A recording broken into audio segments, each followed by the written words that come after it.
Welcome back to Brighter Morning with Bo. I am Bo Tiwari. You are watching on MCTV, Multicultural TV, and you are listening on U97.5, Hot Like Pepper, Multicultural Radio. We had an interview just now with a law professor at the University of Baltimore, Shanta Trivedi, and we are going to go on shortly, in about 8 or 9 minutes, to Pastor Clive Dottin, who is a significant person in this society, a courageous person, who is not afraid to speak his mind, and who, in a way, is a kind of moral and ethical voice in the society.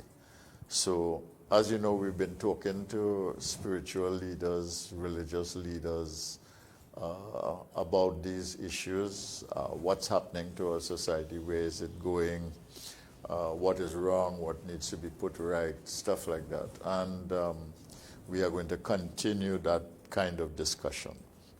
I just want to draw some issues from the news that Chanel read both earlier and at 7 o'clock, that's to say 6 and 7. One of the issues she raised was the constitutional issues being raised by the opposition, having to do with the expansion of the number of seats in Tobago. And this constitutional question is a constitutional question that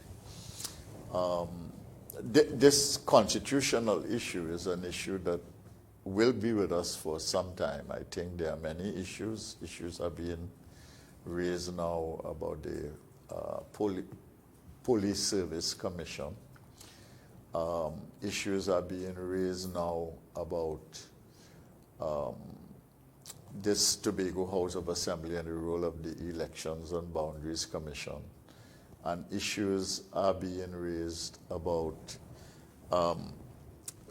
matters having to do with participation and influence in the political system outside of the election process. And I think that that is something we may have to engage. We had Minister Dial Singh talking about $450 million of Trinidad and Tobago taxpayers' dollars spent on this COVID crisis in the Ministry of Health. He divided it up into infrastructure, HR, and consumables. And he talked about talking to the Minister of Finance going forward. As you know, our budget is due on October 4th. And during the course of this week, we are going to be talking to people about the budget. I have the Minister of Agriculture tomorrow. And I also have Dr. Marlene Atz, an economist. And we are going to talk about various issues having to do with agriculture and food security with the Ministry of with the Minister of Agriculture, and we are going to talk to Dr. Atz about economic issues that might be considered in shaping the budget going forward. On the international front, I will just mention two issues. We were talking to Ms. Trivedi just now about the United States. In the United States, there's a senator from West Virginia called Joe Manchin, and he is threatening to basically hold the Biden plan for infrastructure spending and the second plan for more elaborate expenditure on various measures having to do with a number of things, including social support. He is threatening to not vote for that Biden bill, which would make it impossible for President Biden to proceed with his plans and announce intentions in the political campaign. One of the ironies of that is that that bill that he is opposing was written by Bernie Sanders, and who is a strange kind of senator in the U.S. system. He's a Democrat, but he became an independent, and then he is always aligned with the Democrats, and he himself was in the primaries as a presidential candidate. So we will see how that tension is resolved, and this is the way the politics works in the United States, where one senator or one congressman or a block of senators or a block of congressmen, even in the same party, can create leverage in the system. And then finally, I want to deal with Afghanistan quickly. In Afghanistan, you have a situation in which the Taliban is settling down now to govern, and you have representatives of the government of Qatar going to visit the new Taliban government. The Taliban government seems to be having a more moderate approach to certain things in Afghanistan society. So, for instance, in the case of women, where they denied education at any level before, they are now prepared to have separate education for girls, and that includes separate education at the tertiary level, that's to say university level. We will see how that pans out. This is a difficult situation, I think, for the Taliban and their governance, because a lot of the money that will allow them to govern is outside and controlled by Western institutions and Western powers. So we will see how that evolves. I want to say one thing about the Qatari government. You would remember that the United States Secretary of State, Mr. Blinken, and the U.S.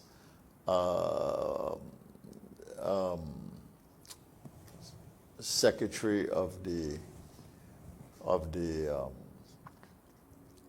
responsible for the armed forces and for military matters in the United States for security, both went to Qatar, and they had a meeting, and they talked about the role of Qatar in their collaboration with the United States. They're allowing a significant numbers of refugees and asylum seekers to come into their country. And basically, the United States talked about how helpful they were. But one of the ways in which they were helpful is that they were a key player in talks with the Taliban, even as the Americans were seeking to pull out, and the Afghani government before was collapsing.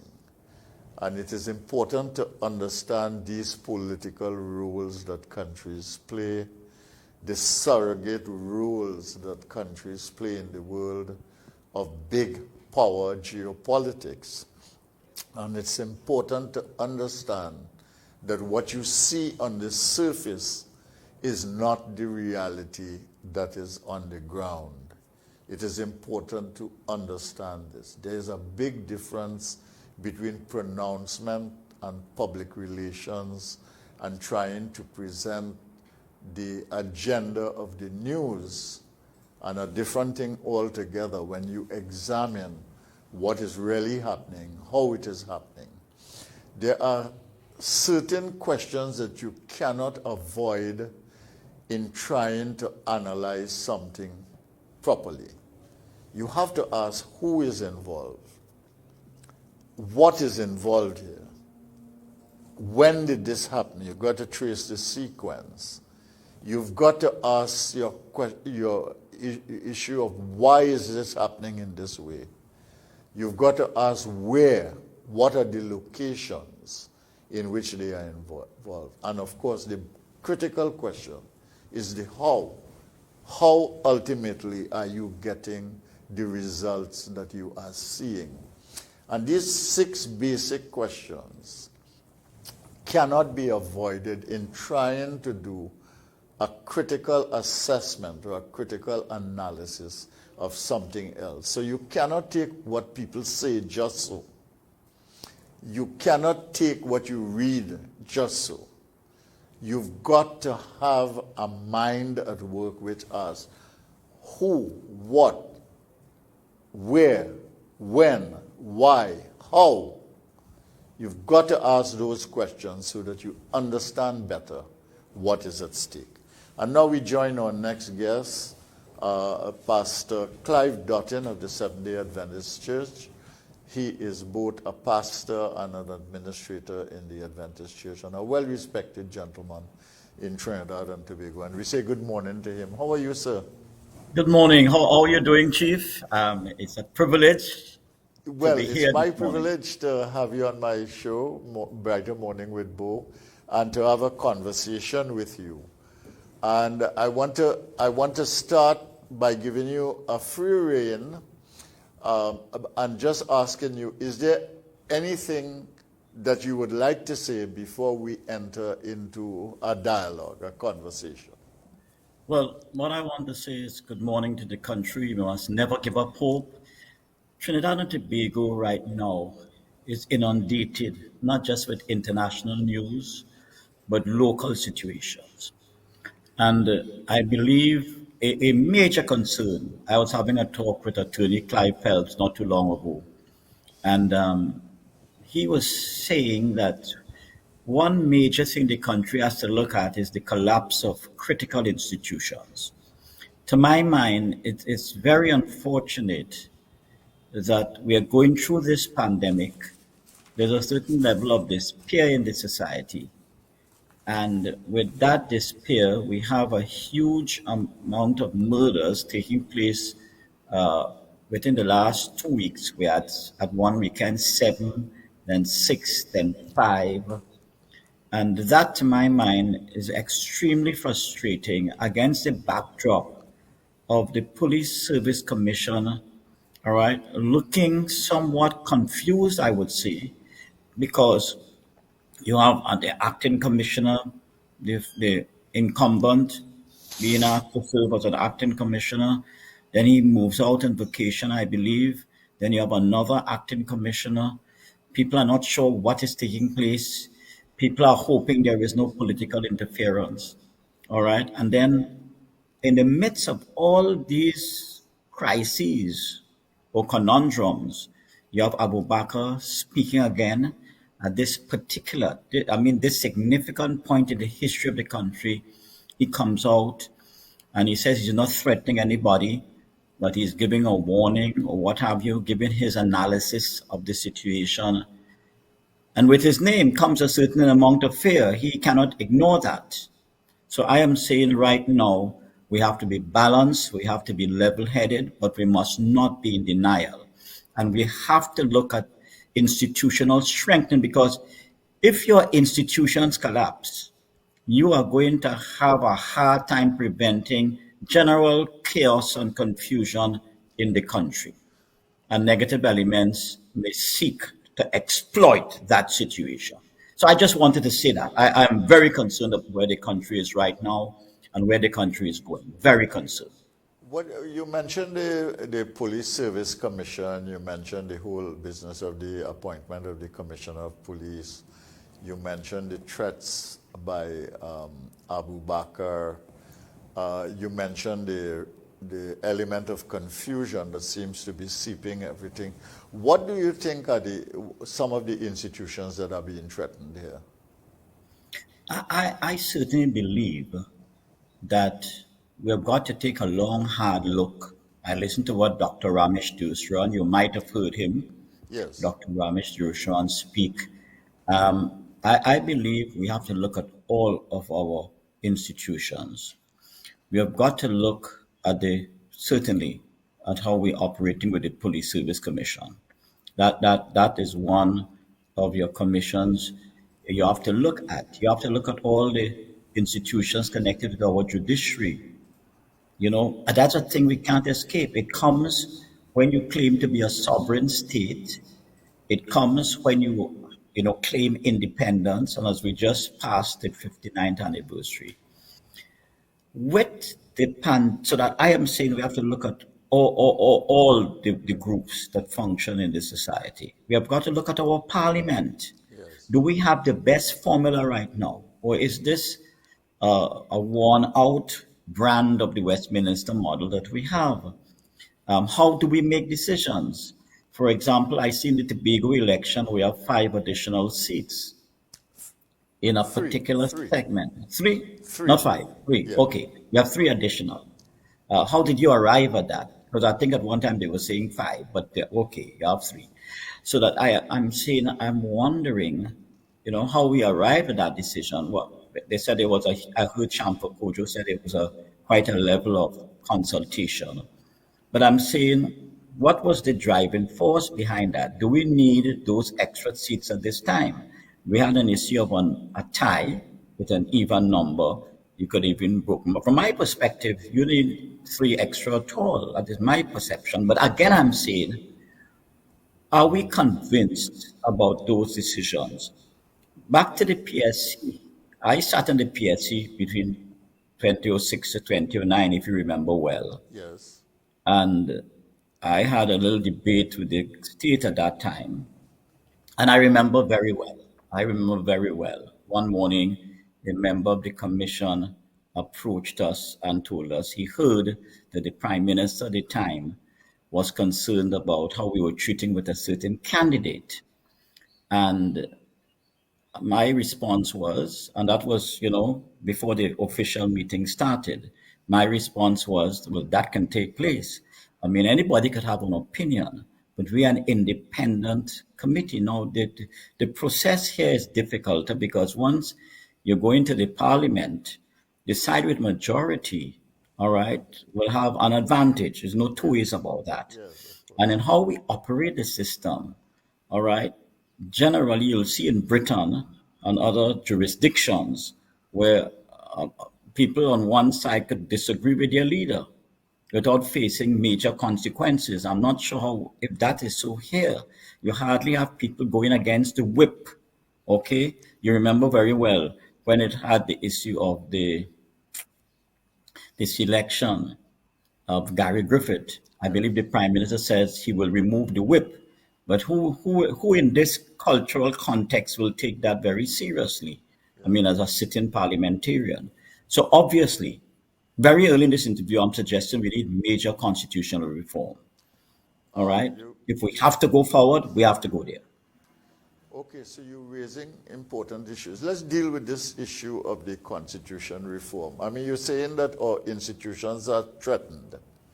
Secondly, that we are facing the possibility of collapse. And this includes all our institutions. And you concluded by saying, look, we need some constitutional reform. What are the challenges that we face that need to be resolved by constitutional reform? You don't have to talk about everything, but let's say you pick three challenges that need resolution and that constitutional reform is the way to do it. I believe any system that's not based on a meritocracy is a system destined to fail. So I believe we have to go back to the drawing board, even philosophically, and discuss what makes a society great, what affirms our sovereign status. How can we have a system, all right, where there seems to be so much still tribalism, where there's a mix, what I mean, a delicate mix with race, religion, class, and the politics. How can we emancipate ourselves? All right. And it has to start with the mind. So that we need a society that is progressive if we're talking about nation building in a society as diverse as ours. I mean, you listen to some of the responses from the C results, okay, and you will understand that we are not really moving forward. It's either we're not moving forward, or the voices who want to move us forward are not given the opportunity to move forward. So that clearly we have got to look at the issue of, do we have an all-inclusive society? Those with talent, those who want to move forward, those who want to embrace meaningful change, all right? What is the space in which to operate? Let me give a critical example, if you'd allow me, in terms of the pandemic. Before the pandemic, I mean, I am heavily involved in the fight against drugs and crime. In the first lockdown, I went to Moruga and the southeastern and southwestern zone about 7 times with two of my groups, Friends Forever and Courage Unlimited Please. Friends Forever deals with the issue of drugs and depression, and CUP, Courage Unlimited Please, deals with young people who are, in a real crisis and are being threatened. And we have institutions where they can stay, so that what you see happening is, because of the level of despair in the society, there's a shrinking number in the army of volunteers.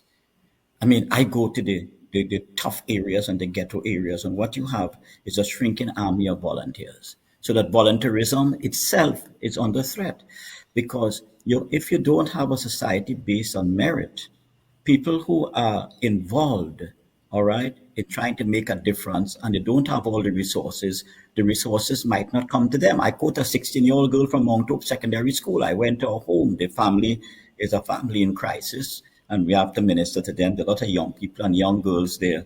And she says to me something that I will not forget. She says, Pastor, how people at your age level and in positions in society, this is a 16-year-old girl talking to me, who comes from a pretty challenged family. How can people who need help get help, all right, and not those who really don't need, but they keep getting? How can you bring, and I want to quote her exact words at age 16, a just society? So that I am saying the issue of creating a just society, the issue of, decisions based on merit and not on party and tribal affiliation. And we've got to look at the whole issue of how do we advance reform in the education system that is all inclusive? Because it appears that everything is poisoned by the negative element. A lot of things are poisoned by the negative element of politics. All right, the negative element. Because there's a positive, because I maintain that both sides have people who want meaningful reform. For example, in the selection of candidates, all right, do people who are left out or feel aggrieved? Do they have a recourse even within their own parties? And every party, in the two major parties and any others that exist, of course you have the MSG and others, do people in those parties feel that they give them a fair chance? For example, do they feel if they stand up against certain things of the party, they be given a just hearing and will not pay a price? Because I maintain that if we don't have a just society, if we don't have a society that is inclusive, if we don't have a society where people feel they could get justice. I'm dealing with a girl right now, Dr. Tewari, 17 years lived with a guy, and she just lost a case against her sister. The girl is partially blind, and she took care of that guy for 17 years. And she feels the system, all right, is not fair to her. We have a number of people feel that we have to have a certain kind of money and a certain kind of attorney, to get justice. And they feel at times that, if they belong to a certain class, they're disadvantaged and cannot get their just due. When you have those things within your society, you have a formula going forward that could be explosive. Okay, you've raised some really serious and fundamental issues here. So, first of all, we need to have a system in which merit is recognized, because that is the only way you'll get the best people well placed in the right places to advance the cause of national good, public good. The second thing, though, is that you cannot ignore the inequities and inequalities in the society, so that you need to have a framework for justice. And that framework for justice can involve justice, let's say, in the courts or in the remand yard, or or in the prisons, but it can also involve economic justice. It can involve financial justice. It can involve political justice. You raised the issue of education reform and the need for inclusivity. Now, in the education system, you have to have merit, that is true, but you also have to have a system that does not leave 50% of your children without a future, which is what we have now. I mean, 50% almost of our children do not get 5 passes in CXC, and in a sense, they have no certification base in order to move on unless they get a second chance. So we have a problem there. So that education reform, focus on inclusivity, is important. And the final issue you raise, and you're very courageous to raise it, because a lot of people don't like to talk about it, is the issue of party democracy. If you do not have democracy in the political parties, and if people are afraid to exert and exercise democracy in the political parties, how is that political party, when they get into government, going to be a party that can stand up for merit, for justice, and for reforms in the society that basically create the conditions for fair play? Because democracy in the political party is important for having a government that has the framework and the vision to do things that the society requires to be more just, to be more fair, to be more meritocratic, more inclusive, and to be concerned with equity. Am I correct in that? Well, let me give you one example, and I will not mention the party's name, but let me tell you how people see party politics in the country. You know, they see politics as the art of promising stuff when you get into power, and when you get into and before you even get into power, you already plan to break your promise. Now that is serious. I'm going to give you one example in the last election. I spoke to a certain parliamentarian who come, and I have the deepest respect for that parliamentarian. And by the way, both parties have people that you could have the deepest respect for. They are the voices that you don't hear much, but they're fighting an inner struggle, all right, to make meaningful changes. Because by the way, don't fool yourself. Let's not fool ourselves. How you win, so you govern, you know. Yes, exactly. How you win, so you govern. And I have said when I was an acting senator that those, when you're in opposition, you want constitution reform, meaningful constitution reform. And when you get into government, you forget. So it's no longer a mantra. But Dr. Tuari, I had an experience with someone who is in the parliament before the last was in the parliament before the last election. And you know what he told me? He says, Pastor, there was an issue that became very public. And I took a stand. You see, I didn't go in a media house, I didn't go in a microphone, I didn't go in a television station, whether it's internet or mainstream. Yeah. He says, all I did, I refused to go outside of a judicial institution to support because I had serious questions. He said, Pastor, I was placed under enormous pressure in that group, in my group, under enormous pressure because I refused to identify with a certain negative dimension and the affirmation.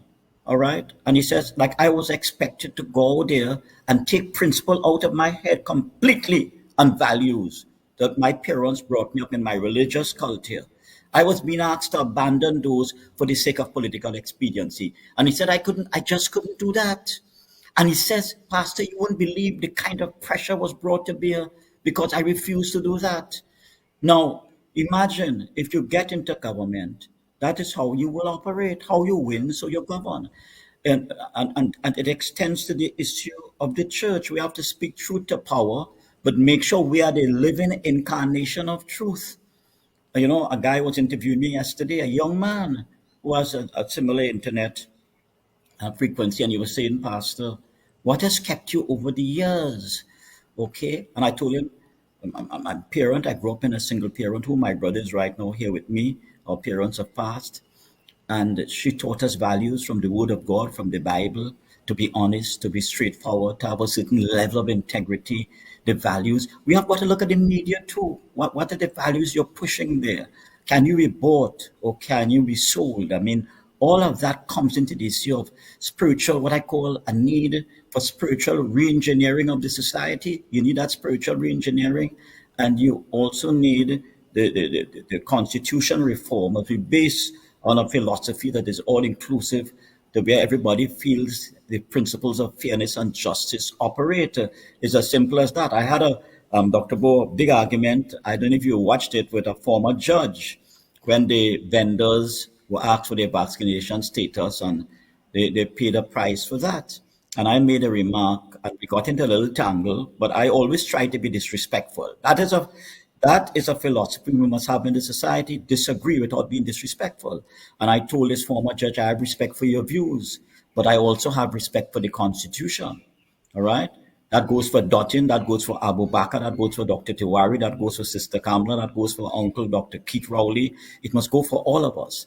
And I think right now the young people are searching for role models and icons. They're searching for people who are exemplars. They wish to be guided. And I don't know, I am the incurable optimist when it comes to young people. I maintain that after 42 years in ministry. All right. And I taught before that.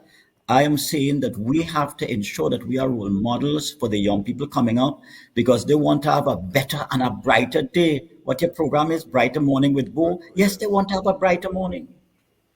Yes. You know, I hear you, and you force me to be reflective in all of this situation. And I'm sure my listeners and viewers hearing you would be in the same mode. Let us talk of this business of leading by example, of being exemplars. And you have been very strong on this. You've raised the issue of political parties. So we are talking about the route from which government actually comes. Then you're talking about the governance issues itself. You're talking about the constitutional requirements, the leaders of these institutions. You have not failed to mention the church as well, having to lead by example, and also the media playing its role in an exemplar fashion as well.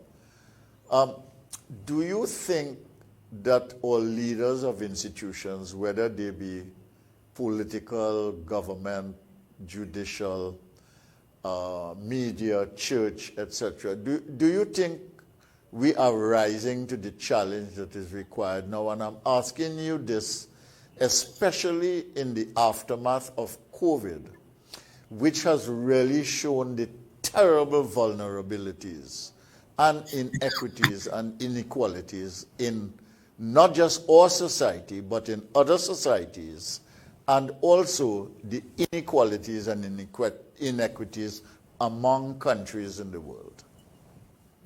But let's talk about Trinidad and Tobago. Sure.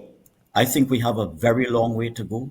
And I'll give you an example. All my positions that I am opining on today, all of them, I would provide an example. When we had, remember the violence in Karapo when we lost several lives one time? Yes. There were all kind of rumors. Dr. Terrence Farrell wrote a very, very heavy article, I believe it was in the Express, where he said that all of them would become a statistic, all right, and we'll soon forget them. So we wouldn't learn a lesson from them. I want to add one thing to what Dr. Farrell wrote, and it was quite an incisive article. I want to just add one thing. But what it has done and cannot be wiped off is increased the despair in the society. Who are these young men? Were they really witnesses to a murder? Were they executed? Did officers of the law take part in anything around that? Could that have been prevented if we had integrity? All right, for example, in your institutions such as the police service, prison service, army, what have you there, could that have been prevented? Were those men red? Because they were regarded as pests, you know. I didn't say cockroaches, but as pests. One report said that. All right. How do we convert these guys? How do we have a coming together of all, you know, the elements in the society to prevent things like that to happen, to have nation restoration and rebuilding? How do we do that? And I suggest that will happen when we have respect for the talents and giftedness of each other. There's an Arima group, rebuilding group right now. They have an internet station like this, and they have started to bring people together. So I and Father Black, I think it was, we met together and we promised that we will work together. It starts there. All right. It starts there where we include, I'm part of a group led by Shalisa Khan Asnali, a Muslim girl called Call to Action. And we have people of all groups inside there. We're looking at domestic violence, looking at some other things, and she will talk more about that. But I'm saying we have to have an appetite for coming together. And that appetite must be facilitated by the state. Now, these are voluntary groups. Listen, let me give you an example. I was told by a certain politician that there's a family in a dangerous area in the east, all right, who needs help immediately. Pete Modest and I, the leader of the Heart to Heart group, another support group, we went to that family immediately. We had just finished going to a family up in the hills in Lopino. We went to that family. And I'll give you an example. So we got a check for that family, at least in the short term, because you see, to rescue the society and those who are disadvantaged and underprivileged, you have to have a short-term plan, a medium-term plan, and a long-term plan. You can't just announce a giveaway and a handout before elections. You have to have, a sequence in it. And I wrote a check for this to help this family. We pulled together resources, wrote a check. That family couldn't even cash that check because of certain banking rules, for example. So you have, imagine a family doesn't need. So unless you carry cash for them, they are in trouble. And there's some of these restrictions and what have you there. And again, hear what that family is saying. Pastor, so much corruption takes place. So much people, use these institutions and they have a way of getting around them. Some because of nepotism and the connection. But we can't get easily a simple bank account opened and for this check to be cashed. Because there's this insularity between the banking systems too, Don't forget that. And they're saying, Pastor, who will be our voice? Who will be the voice for the voiceless? And who will give us a voice? And I am saying it is instructive that at this point in time, you have a religious leader, all right, with a 1990 background coming out and making these statements. And we must not ignore them. We must even, in a sense, go past the messenger and take what you could take out of the message. Because, sometimes people express views and we look at what happened in the past, but we miss the key points that have been brought. And I am saying there's enough discontent in the society that if your mind isn't right, and I am saying we have to make changes to the structures and institutions that will facilitate voluntarism, facilitate giving resources to the groups that have an effective track record, like the St. James Police Youth Club I could mention, like my group, Courage Unlimited, please, and other groups, all right, that are seeing about violence, gender-based violence and that kind of thing. Unless we arrive at that, we're in trouble. And when I say do not avoid a philosophical position, could you allow me to quote Bertha von Suttner? I would like to quote her this time. Please. She's a Czech Austrian pacifist and novelist. She was the first woman, all right, to receive the Nobel Peace Prize. First woman. By the way, people feel whether your UNC or PNM corruption will continue, and that's a dangerous view for people to have of our society and our leaders and institutions. She said, after the verb to love, to help is the most beautiful verb in the world. Now, you're talking about a lot of values in that beautiful statement. She says, after the verb to love, to help is the most beautiful verb in the world. In terms of the Christian contextualization, the issue of the Good Samaritan model is important because in the Good Samaritan model, Christ steps out of the box. All right? He deals with his own religion. He criticizes them. He portrays as the ultimate role model of religious and spiritual values the enemy, because the Samaritans were regarded as the enemy. And he's telling his Jewish leaders, because he condemns the priests. He says the priests pass by, the Levi pass by. They're not risking their lives. They're not in any at-risk ministry. They are not doing that. And then he says, but the Samaritan, whom you despise, who are regarded as the outcast, he takes the man and puts him on his beast, carries him to a hotel, pays the price, promises to pay the rest of the bill, touches him, gives him oil and wine, gives him the first aid, and he is the role model. So that I am saying to you, we have got to develop a society. When I say meritocracy, it means having respect for the people on the other side, the other race, the other culture, the other class, the other religion. All right? Disadvantage or advantage.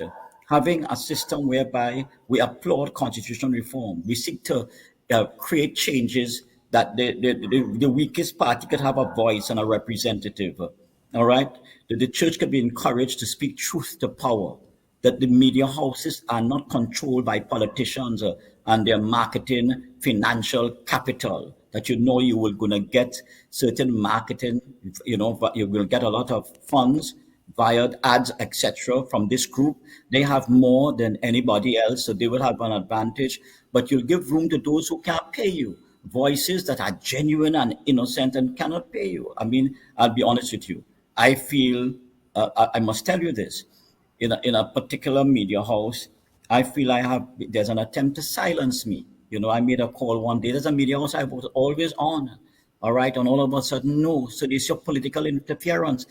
How do we deal with Dr. Ramesh Dusran and the issue of political interference in a major body, possibility of political interference, or having the ultimate choice of who is the commissioner, all right, held by the leader of whoever is the majority party? How do we change that? You may be a supporter of a party now and you love that, all right, but when the tables turn, you'll begin to criticize. Well, deal with it before the tables turn, because we must have a principle that operates and governs all. All right, all must adhere to certain fundamental principles. Otherwise, I quote Richard Blunt. He said, what will happen unless you have a moral compass in the society, unless you operate by positive and spiritual values, the society, the civilization will fall apart. And we've seen that in many areas of the world, but we have to address what is happening in the society.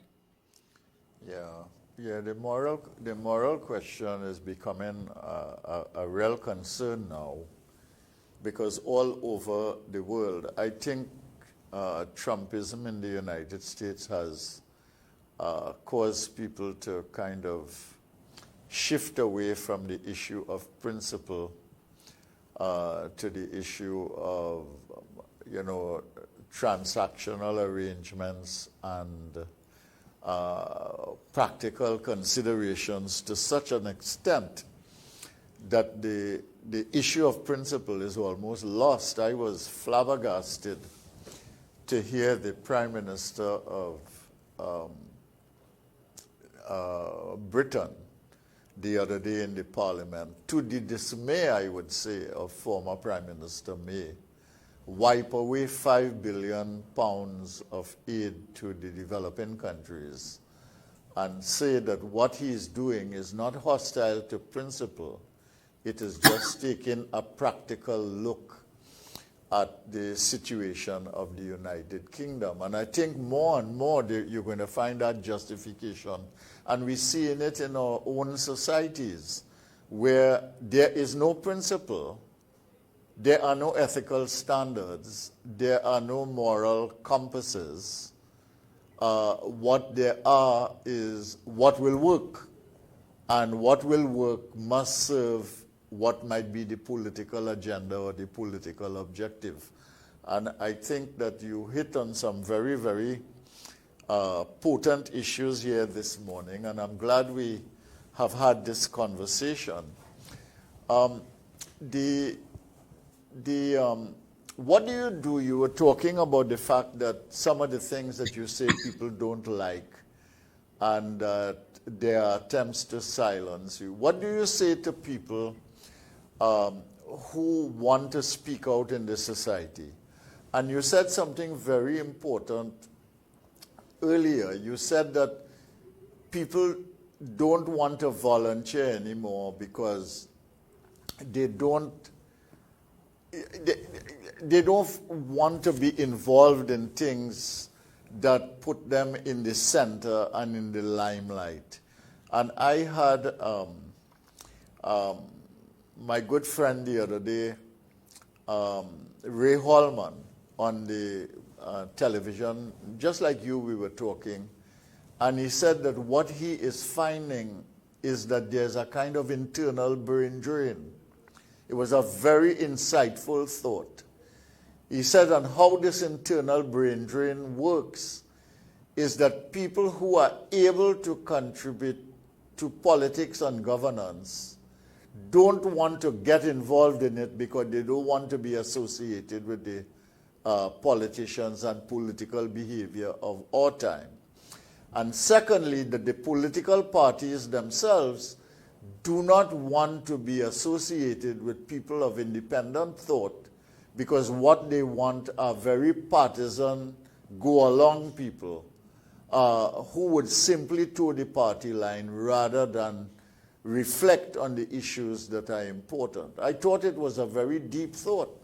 What are you, I mean, in a situation in which your voice, people are attempting to silence your voice, what do you say to people for whom it is important for them to speak out if we are to have a democracy?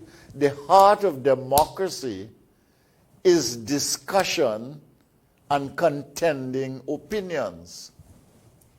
When you destroy, opportunities for dialogue and for genuine citizens to express their views, you're going to have a problem where people are going to eventually explode. They're going to find other means. But I want to say in the positive, well, Dr. Bo, I am now 72. I don't hide my age. And I have gotten to realize the power of technology. So I am posting on Facebook very positive things. The story of the boy who wants to be a doctor from Nelson Street government. That's one of my last posts. Okay. Yes. The issue of the role we played with Kelvin Darlington, otherwise Saucy Powell, who changed his life from the transvestite kind of transgender story there and gave his heart to Christ and, made a full commitment and turn around before he died. We played a significant role in his life for a number of years. We played a significant role for a number of years. And what I'm saying is, it is important to understand that because there is a God above, nobody could silence your voice permanently. Because truth is like cork, it will eventually come up. Look at how I'm on this program here. So I want to tell you that you must not give up hope. You join a group. Don't try to be in a silo all by yourself. You can join a group. Eventually, those that seek to silence you will move away, all right? And the truth will shine once more. There's a God above. He's still large and in charge, whether you be Hindu, Muslim, Christian. And I want to appeal to those of us in religion. Let us show unconditional love and respect to each other so we can make a difference. Together we aspire. Together we achieve. Now, we like to talk about aspire and achieve, but we don't like to talk too much about together. Together means the Indo, the Dougla, the Afro, the Syrian, the Lebanese. Together means the Catholic, the Baptist, the Muslim, the Hindu, the Baha'i, the Jehovah's Witness. Yes, together means the believer and the unbeliever. Together means those with differences are pulling together. Together means I step out of my box and support the other party when they make clear position and my party does not agree with it. I always tell people, you don't have to hate Dr. Rowley to vote for Sister Kamala. You don't have to hate Sister Kamala to vote for Dr. Rowley. I have said that before, even when Mr. Pandey was Prime Minister. I have made that very compelling statement. And it's important for us to understand that. It is very important for us to understand that. So I am saying, you have a voice in your church, you have a voice in your community, and eventually, hello there, you'll have a voice on the same media house that is saying no to you because of a narrow worldview, because they want to prove their allegiance to a particular politician or political party. All right. You are going to get your voice back, but you must never stop speaking. You must never stop expressing yourself. All right. That is important. And you must have a joy in your heart and let nobody steal your joy. Let nobody steal your vision. The brothers put Joseph in a pit and he went to Potiphar's house and he was, all right. The lady tried to compromise him and the corrupt was protected from the just. We must Ayn Rand says that we must never have a society all right, where the corrupt are protected from the just rather than the just are protected from the corrupt. We must never have that kind of, we must have our voices be heard on social media, on mainstream media when it is possible. I am saying that we must be committed to genuine change. All right, we must committed to the concept of when I'm wrong, I'd say I am sorry. Now, somebody asked me recently, did you agree with the opposition? They were against the extension, but they abstained while people were encouraged to protest outside. I says, no, I don't agree. I have no hatred for anybody there. I'm not telling people who to vote for. But when a thing comes up, when Dr. Rowley is wrong, I say he is wrong. And when Mrs. Kamla Prasad says is wrong, I will say that. And that must be the kind of, commitment to honesty and truth and decency and respect that we need to have. And by the way, political leaders, you have to be role models. Pastors and businessmen, don't cut corners. We have to be role models. All of us are leaders, and all of us have to push together the society. After the verb to love, to help is the most important verb in the world. All right. I want to thank you, Pastor Dottin, for such a strong, courageous, and powerful and positive message at the end of this conversation. And I want to give you an open invitation to be here anytime so that we can talk about things that other people don't want to talk about. Because I want Brighter Morning with Bo to be a free space in which people can express their views and let the views contend. We will ask you questions, etc., but let the views contend. That is the basis of a democracy. Thank you very much, Pastor Dottin. Can I leave it as a 10-second quote for the young people? Yes. Someone defined a friend as somebody who lifts you up when your wings have trouble remembering how to fly. Somebody who lifts you up when your wings have problems remembering how to fly. I hope we have those friends in the society. Yes, let's help each other to fly, and we will fly together. Sure. Okay, good morning. Thank you so much for listening to us and watching us on MCTV, listening to us on U97.5, and we go on to Shanil Al-Suran and the news.